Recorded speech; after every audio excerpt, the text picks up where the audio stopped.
seorang laki-laki pakaian hitam-hitam, pakai udeng, memberikan peti, ya, seperti peti. Kuning kok masak. Desa saya kok amin-amin perangan mateni wong, perangan mateni wong. Sering desa Wotan itu makan korban. Dan kepala ini langsung pecah, sampai tekan sini.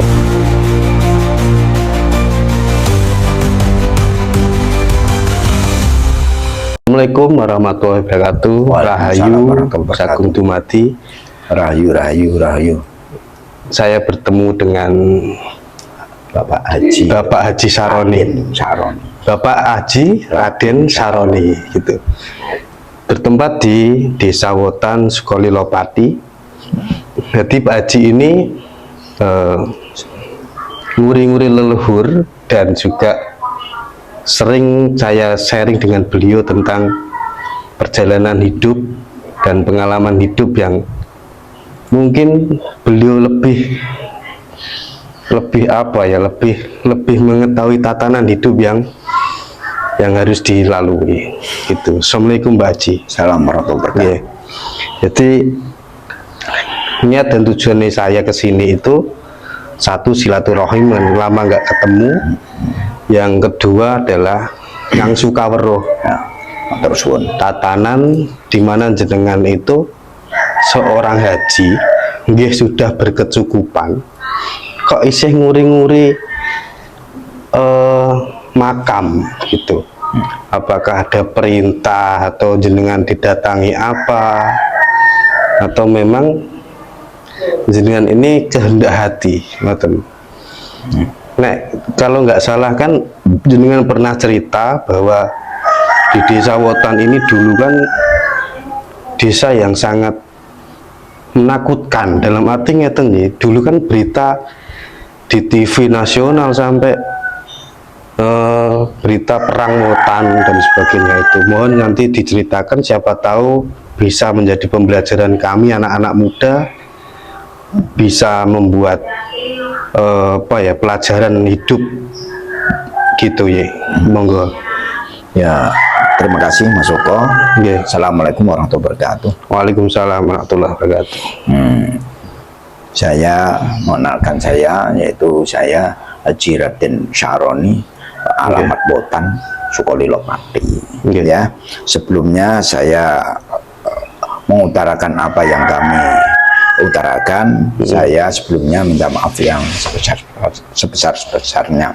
Bahwasanya yaitu saya asal usul yaitu tentang nguri-nguri leluhur. Itu asal usulnya gini. Desa Wotan itu zaman tahun dulu, tahun 2009-2010-an itu sering ada pertengkaran juga di antara desa satu dengan desa yang lain. Dan sering Desa Wotan itu makan korban dari pihak yang lain. Sering tukaran, peperangan, mateni uang. Nah, itu saya ternyuh, itu saya begini. Sebelum itu tahun 2007. Nah, 2007 itu saya akhir 2007 bulan Desember saya akan pergi ke haji. Nah, saya akan pergi haji itu saya ziarah di makamnya Mbah Bujriyah. Waktu itu saya sudah pagi hari, terus malam harinya saya pergi ke Mekah. Jadi sebelum berangkat haji, saya ziarah dulu ke makamnya Mbah Bujriyah. Waktu itu yang kelihatan itu hanya makamnya Mbah Bujriyah waktu itu. Ya, saya itu ternyuh menguri-nguri tentang leluhur itu karena apa? Karena ada apa ya? Kok desa saya kok amin-amin perangan mateni wong, perangan mateni wong. Itu sebabnya apa? Saya pertimbangkan sama orang yang tahu masalah tentang gaib. Saya itu jawabannya kurang lebih sama. Lah sampean di wong tuwa do ora mbok openi upama disone sampean ngono pantes sae. Itu jawabannya orang-orang yang saya mintai keterangan tentang masalah desa saya. Wong tua dalam arti sesepuh yang sudah menyai kelebihan lah intinya. Pepunden ya, itu yang leluhur. Enggak leluhur, orang biasa yang sudah mempunyai kelebihan seperti Mbah Parno itu kan termasuk ya itu saya buat pertimbangan. Nah itu setelah itu saya 2007 tadi yaitu pergi ke Mekah, bulan 2007 akhir pergi Mekah. Setelah sampai ke Mekah sekitar ya kalau nggak seminggu ya 10 harian di sana itu saya itu bermimpi di sana itu di sebelah makam Mbah Busra itu yang saya ketahui itu ada anak kecil lemu belendut menghadap ke utara melindis. Waktu itu yaitu kepalanya menghadap utara gini. Bersila ya? Bersila begini menghadap utara, terus kepalanya tangan saya begini di atas kepalanya, terus kepala ini langsung pecah sampai tekan sini. Itu jenengan mimpi tapi di Mekah sampai sini langsung anak kecil itu tadi pecah langsung mengeluarkan sinar kuning keemasan ke atas, kuning keemasan. Nah itu loh, terus saya kaget, saya terus tangi dari tidur. Setelah itu ya sudah tidak saya bahas lagi tentang itu. Terus saya pulang dari haji itu saya itu ya didatangi teman-teman atau saudara atau orang-orang yang sing sudah kenal lah. Nah tentang juga saya tentang masalah desa Wotan itu yang perang itu ya.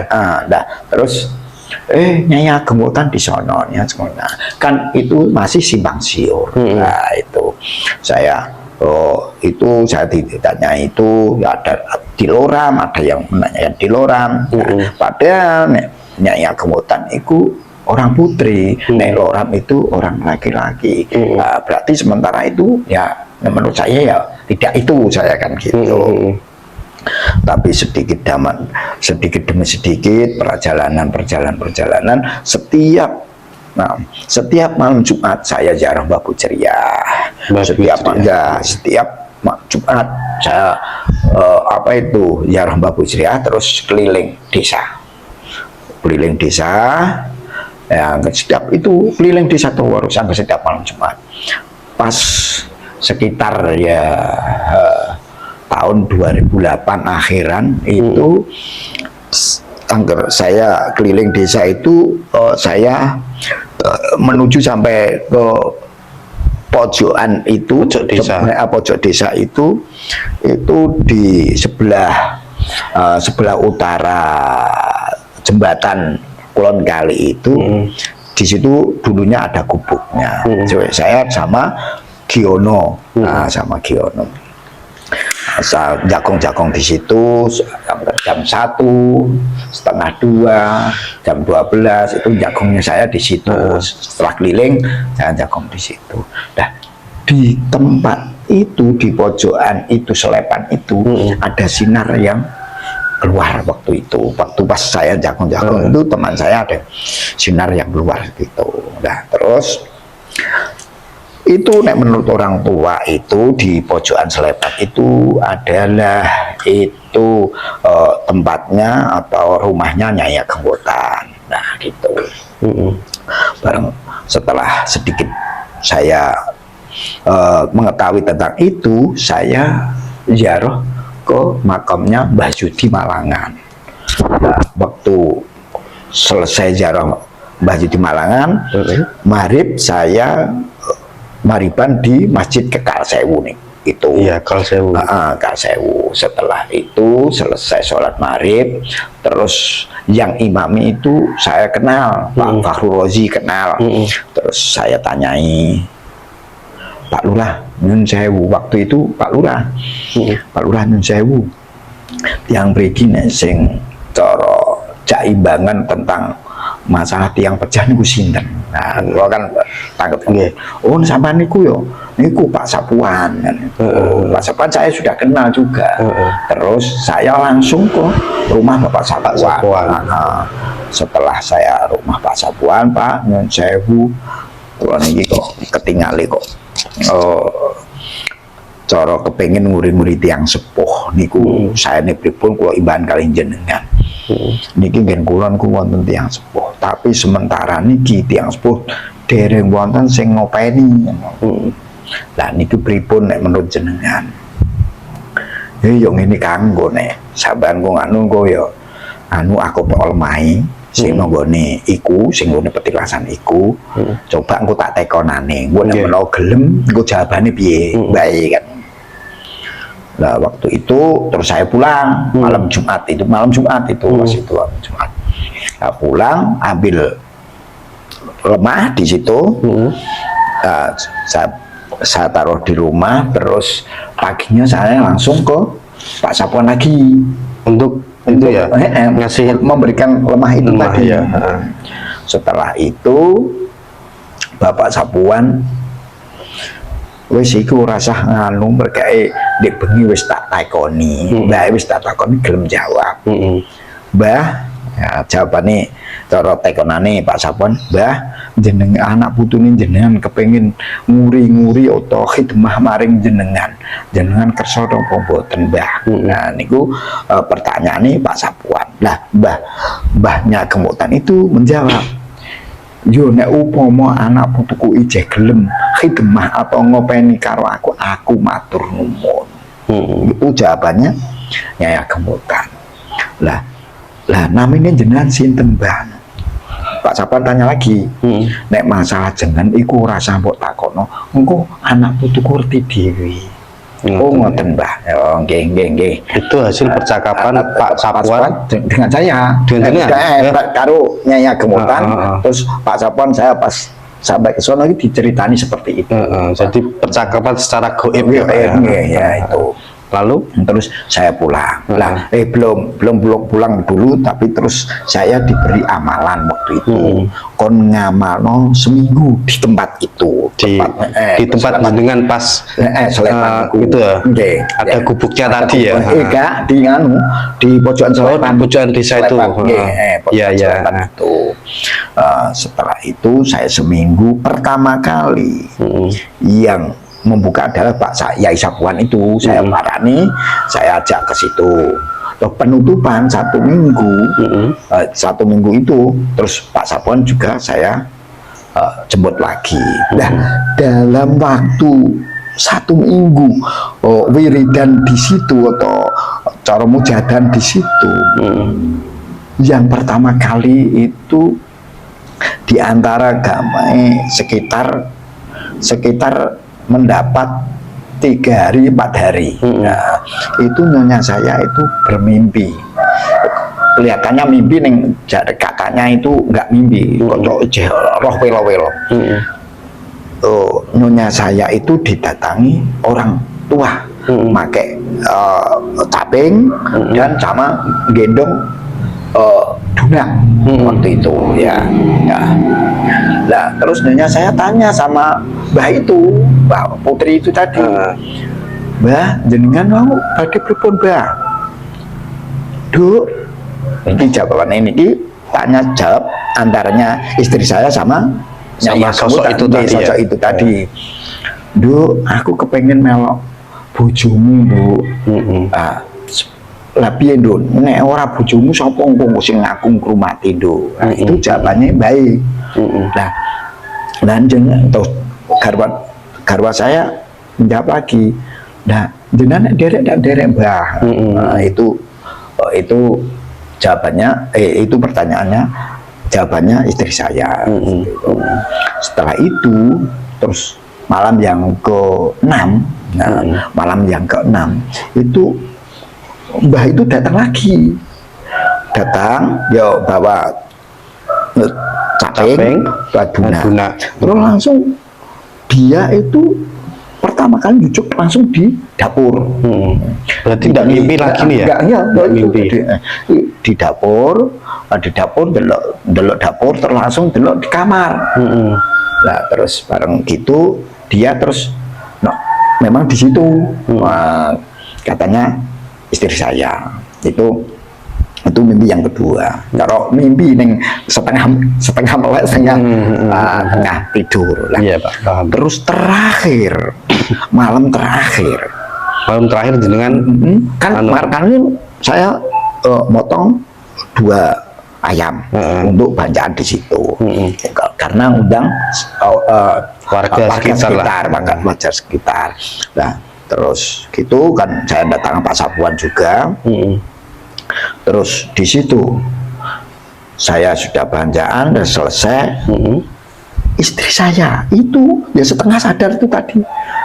Katanya saya nganu karo anakku. Waktu itu anak saya baru umur 2,5 tahun, 3 tahunan waktu itu. 3 tahunan lah intinya. Lah waktu itu ada sosok orang laki-laki pakaian hitam-hitam, pakai udeng, memberikan peti, ya, seperti peti. Iki peti iki engko eno bojomu. Lho pripun Mbah? Wis angko anggere eno bojomu. Lah engko, lah mangke pripun Mbah? Kula mboten saged rek Mbah. Wis angger engko deno engko bojomu, engko sampean tak warai. Lah waktu itu langsung ditompo garwa saya, ya, istri saya. Terus dia yang orang tua itu tadi, pakaian hitam-hitam itu tadi, ngendikan, gue tak warai ini. Tapi istri saya diwarai itu tidak paham karena ucapannya lirih-lirih, nggak paham tentang ucapannya baik itu tadi. Nek ini nek sampean iku, nek sampean iki coro ora paham, terus ngene ae, aku tak mlebu nunggu anak jasate anak miki ya. Itu. Lah anak saya yang ini adalah namanya Rizky Mustasfia, yang ini kuliah di UNES Semarang. Waktu itu masih kecil ya, waktu masuk 3, iya. Jadi terus masuk di situ ya, dia terus langsung kan terus tangi. Tapi ada jenengan niku? Enggak ya? Saya masih di jadi posisi mbak saya masih bacaan datang jenengan pas tawasul di sana, iya, gitu di sana, ya? Masih bacaan di sana karena langsung. Terus sosok itu masuk ke anak jenengan, terus sanjang dipun. Ya sudah itu. Ya itu sudah termasuk masuk itu. Terus saya pulang, istri saya cerita tentang itu tadi. Setelah itu saya nganter Pak Sapuan ya, terus saya lah waktu itu ya setiap malam Jumat di Mbah Busria, setiap malam Jumat itu terus. Ya, terus pada waktu itu tahun 2012-an atau 2011-an itu kan sekitar 2009 2010-an itu kan anak Wotan kan kepengen merantau di Korea waktu itu. Waktu itu kepengen merantau di Korea, sekolah Korea di Jongso, ada yang di Gubuk Purwodadi, ya, itu waktu itu. Nah terus ada pengen ujian itu doa bersama dia itu di makamnya Mbah Busria. Yang yang disuruh adalah saya. Waktu itu yang disuruh adalah saya. Terus saya arahkan, ya sebentar lagi nih sampean kepengen dongo, ayo ngomong Mbah Busria. Waktu itu orang banyak doa di situ. Ya setelah berdoa saya pesan sama anak-anak muda itu tadi, yo saat ini engko sampean lulus isok berangkat sampai ke Korea sampean yo ojo ngasih lali wong tuwa koyok ini cikal bakal ngene iki ojo ngasih mbok lalekno karo anak-anak yatim karo wong tua jumbo. Waktu itu alhamdulillah selesai doa, alhamdulillah banyak yang lolos. Ya, banyak yang lolos. Setelah banyak yang lolos, terus itu menunggu prelim. Nah, itu waktu itu kan prelim. Setelah prelim banyak yang berangkat di sono. Setelah itu sudah berhasil itu dia memberikan uang untuk makom, juga memberikan anak yatim, orang-orang tua jumbo. Itu waktu itu seperti itu. Nah, setelah lama saya kholi itu mulai 2009 yang Buyut Syriah itu Syriah, ya. Karena makomnya Nyai Gawung kan belum ketemu waktu itu. Setelah itu mulai 2009 sampai 2013 ya, sampai di 2013 itu saya yang memegang tentang masalah makomnya Buyut Syriah, pengurus lah, jadi pengurus juga. Terus waktu itu ya saya bangun benteng sing sebelah timur itu, juga bangun pondasi yang sebelah baratnya itu juga. Itu waktu saya masih megang itu. Setelah itu ya ada kiriman dari Korea itu, katanya dari orang-orang itu katanya kan 40 juta atau berapa gitu. Tapi yang diberikan saya itu waktu itu sekitar 11 juta berapa gitu. Nah, yang memberikan saya adalah ada perwakilan dari Korea, disaksikan RT RW, dan juga disaksikan sama teman saya, diberi 11 juta berapa gitu. Nah, itu sudah saya berikan kepada bendahara, langsung saya berikan bendahara. Mereka ada orek-orekan RT, juga ada orek-orekan yang dari perwakilan Korea itu tadi. Ya, waktu itu suara itu wah tidak mengenakan hati. Duit 40 juta malah boh parane nong di kabeh. Itu nah, saya terus dicurigai bahwasanya kalau saya itu korupsi ya. Padahal jenengan kan menerima sendiri dari perwakilan langsung saya berikan pada bendahara waktu itu. Nah, barang itu terus saya agak dijauhi. Nah, terus saya mengundurkan diri tentang itu. Saya terus perjalanan terus mencari jejak, menemukan makomenya Nyai Gemutan. Saya waktu itu menemukan makomenya Gemutan. Waktu itu ada guru saya yaitu yang dari Banten, Mas Edu. Waktu itu gini, ya nanti gini Pak, itu sampean itu nanti yang membuka makom di sebelah sini. Itu ada hubungannya dari Jepara kan gitu. Nah, setelah itu saya ikhtiar pertimbangan lagi. Terus saya ada petunjuk di Punden Kedung itu. Kedung kan waktu itu kan tidak ada namanya siapa yang di situ, itu belum ada. Tapi ada batu nisan, ada Pak. Waktu itu kan apa itu lemah Kepundung itu, lemah rayap itu. Ya yang besar-besar. Di sini ada waktu itu. Tapi itu dulu sudah dikenal Punden. Sudah dulu ya ada rumahnya kecil itu tadi. Ada cungkupnya waktu itu tadi. Tapi namanya Ngedung itu artinya apa, Pak?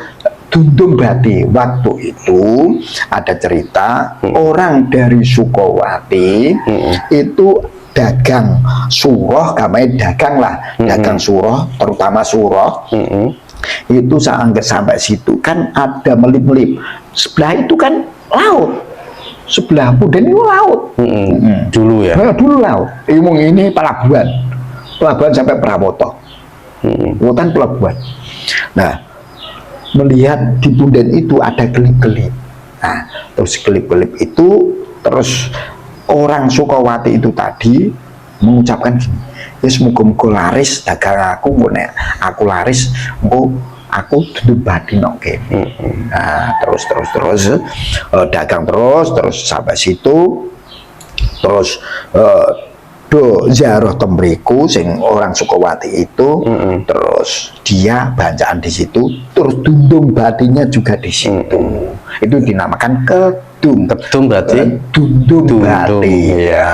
Pandian kok blok meliku melok pandian sebabnya ada pandi di sebelah utara masjid, petilasan masjid ada pandi. Sekarang ya batunya batu apa itu batu bekas pandi itu masih ada. Ini saya sudah punya banyak, masih ada plastik.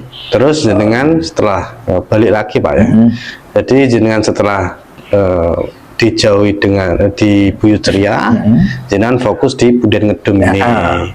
Tahu-tahu Punden Ngedung ini adalah Mbah Nyai Ageng Wotan. Nah, kan itu gini. gimana ceritanya Pak? Nah, gini. Setelah itu saya sama teman saya pergi di Prawoto. Prawoto menemui Ifadil, Kiai Fadil Damanhuri. Waktu itu saya diajak di rumahnya temannya, yaitu celukane Mbah Wiro, itu di Pati. Di Pati. Setelah itu saya disuruh Mbah Wiro situ, diajak Ifadil, terus diceritani tentang itu lah. Sampean iku nek wan buka gungko, nek buka iku wacana